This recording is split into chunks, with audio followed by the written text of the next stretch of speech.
Hello, dear friends. In this topic, we will learn the structure of control statements in Python and how we use it. So, if you do recall, there are three control statements in Python: break, continue, and pass. So what we're going to do is have a look at all three of them one by one. So the break statement is the most commonly used statement by programmers in loops. With the help of this statement, we can interrupt an ongoing process.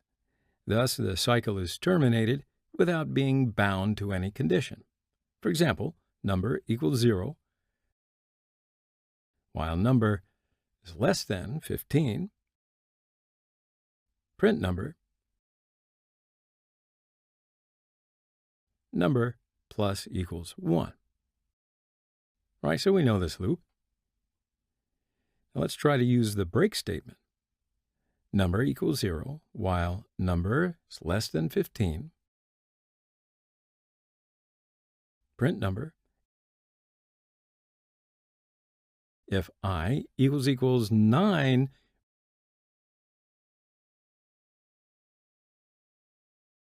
break number plus 1 equals.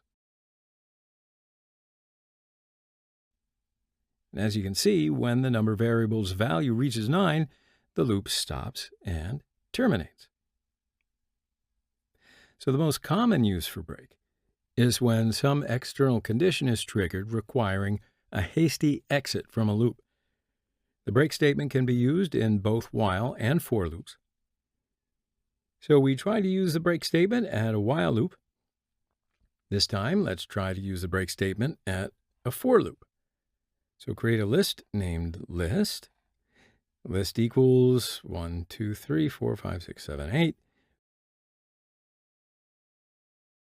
For value in list.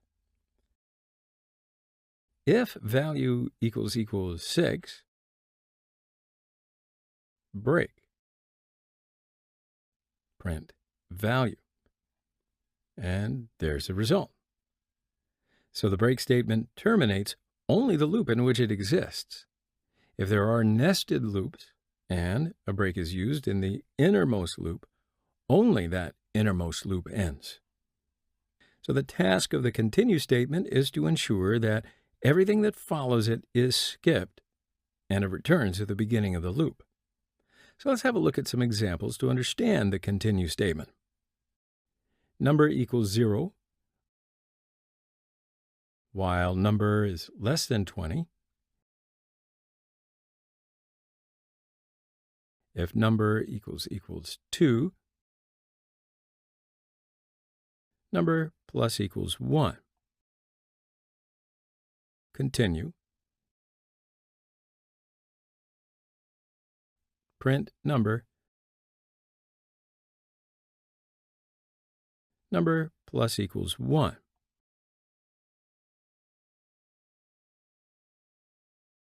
All right.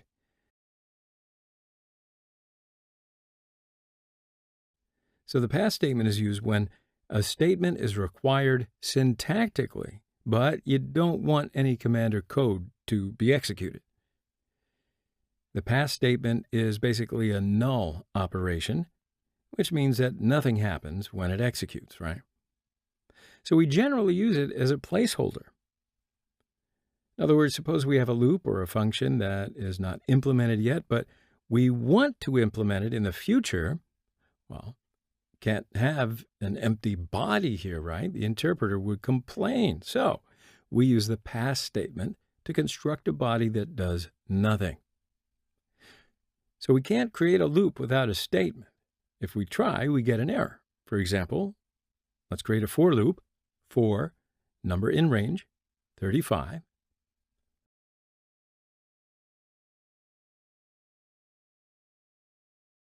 Python gives us an error.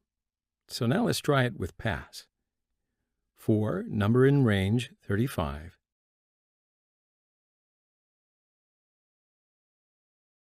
Pass. And as you can see, we don't get errors in our code. So in this lesson, we've learned the basic things we need to know about control statements in Python. I want to see you in the next lesson, though. Have a nice day.